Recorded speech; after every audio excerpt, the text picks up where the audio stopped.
As you know, I've brought you a fair bit of coverage over the last few days regarding events over the Remembrance weekend, particularly what happened at the Cenotaph at 11 a.m. on Saturday. If we were to believe the mainstream media, fights broke out, there were scuffles, and Tommy Robinson was throwing bottles, bricks and stones at just about all and sundry. I will bring you another video about that very, very shortly. But for now, let's concentrate on the events themselves. And what I want to do is prove to you that it wasn't exactly how the mainstream media painted it out.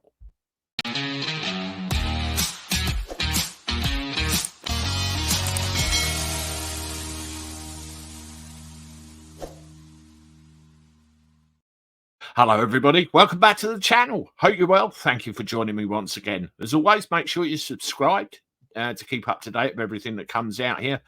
Give the video the thumbs up. That does help, and I appreciate it very much.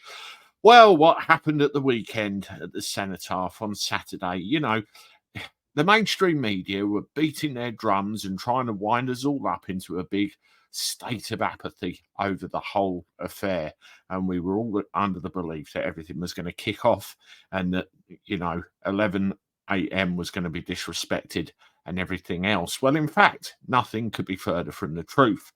At the time, at 11 a.m., everything was dead silent. And do you know how I know that? Well, there's two friends of mine, both veterans, and I asked them to record me a little piece of video each to let everyone know what actually took place. Call it an eyewitness account, if you will. And here is the first one. Hello, Andy. Just taking a break from editing. You know, I don't like doing that. So, yes, Cenotaph, Saturday morning. I was there with another mate of mine. And what we witnessed was a respectable 2-minute silence. I understand that, I say silent, there was a police helicopter over above. That was it. I told you about that.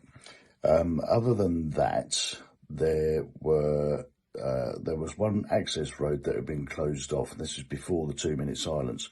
The police didn't let any pedestrians come through, and I'm not quite sure why, but that's what happened. But the lads were decided that they were going to come through anyway, so they came through, and they stood at the side of Whitehall, the same as the rest of us, and there were no fights whatsoever. I say peaceful with a hesitancy because there was a chant from the lads saying, "You have let our country down. You have let our country down," aimed at the police.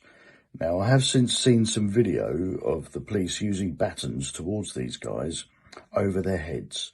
I've seen punches being thrown from the police to these guys, and there was one lad who was on the floor, and I saw him get a kicking from a police officer on video. I hasten to add, I wasn't close enough to see that there and then. I didn't see any fights whatsoever from where I was. And then after the service, we left. Apart from that, it was nice to see Paz and Simon sideways. We went to the coffee shop and they went sideways. So, yes, apart from that, it was a very respectable day as far as I saw. I've only seen the disrespect on video later. Take from that what you will, my friend, but that's what I saw. Well, there you go. That's Russ's account. Russ, otherwise known as Absolutely Average. You can find his YouTube channel on here. I'll put a link to him in the description below. Go and check out what he does. Regular live streams every week, and an all-round decent bloke. You know, consider him a friend, and met up with him several times. Well, one of the interesting things that he mentions is the presence of a helicopter, or chopper, if we go by army speak. Now, I was sent a very interesting email with a screen dump attached, and that is this. Now, this comes off of a thing called flight radar, where you can track, well, pretty well everything. And this is the aerospace over London at 11:01 on Saturday, November the 11th. And you can see it there, one lone helicopter. And this is what Russ was talking about that was making all of the racket. Disrespectful, really. You can see it's a privately owned Bell 206L Long Ranger 3. Doesn't really stink of police helicopter to me, more like some kind of commercial thing, with the flight number GVVBO. Well, what I did, I took the liberty of looking that up before I recorded this video, and this is what I found. GVVBO belongs to Hudson Aviation Limited, and it's on their actual roster of aircraft, current and previous. And you can see it there, 2017. It was delivered to them, and it is currently listed as active.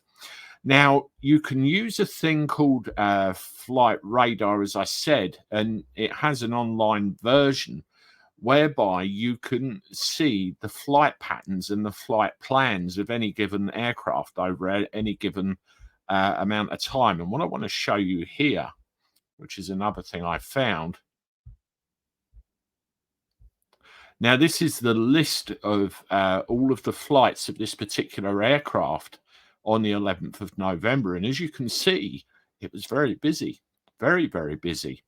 Now, if we have a look at the one in particular, this one, 29-minute flight time, 11th of November 2023.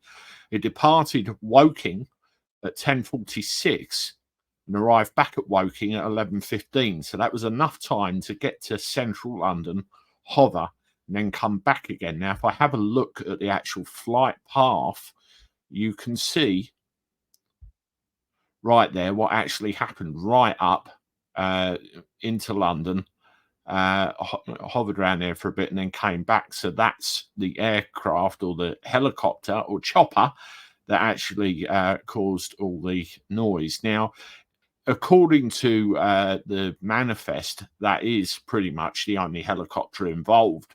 And a privately owned helicopter from another firm, I very much doubt would be used by the police. It would be more likely something like media or another private individual. That information I don't have, but that's apparently what all the noise was about. Another testimony I'd like to play is from another veteran I know, who you will know as well. And here he is. If you didn't know, my name is Paz49. I am a British Army veteran. I attended the Cenotaph on Armistice Day, which was Saturday, the 11th of November. The 2-minute silence went without a hitch.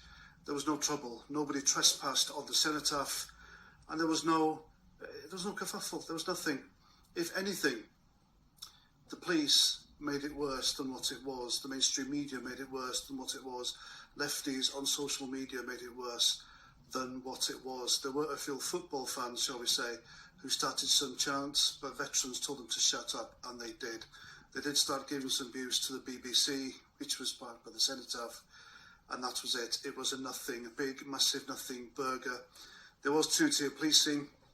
If you can see on my channel, I posted a short where a squadron of fat Met police officers run towards football fans who were doing nothing.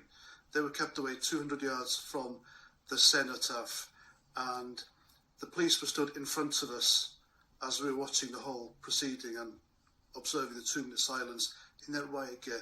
They had their helmets strapped to their sides, ready to go at us veterans of all people, and none of them were wearing poppies.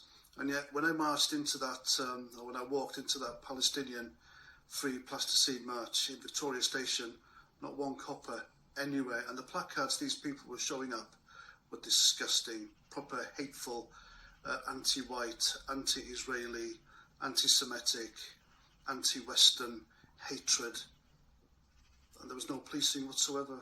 But why could they get away with it? And that's my account. Both very revealing accounts. Paz, I'm sure many of you know already, another YouTuber. Go across and subscribe to him if you haven't done so already. I will leave a link in the description below. Two veterans, both were there at the Cenotaph, both had very similar stories. A little bit of noise, and as soon as a veteran said shut up, they did, and everyone observed a very respectful, dignified 2-minute silence, apart from the helicopter. And you can see from Paz's account the stark contrast in the style and level of policing between the Cenotaph and, you know, the train station a little bit later on. A very stark contrast to what the mainstream media was leading us all to believe, which is, you know, I've said time and time again, we need to think and look at and analyze very carefully what we're told. Anyway, that's it. Let me know what you think in the comments below. Please share this, leave comments again, along with the subscriptions and likes. That does help the algorithm. I look forward to talking to you again very soon. Toodaloo.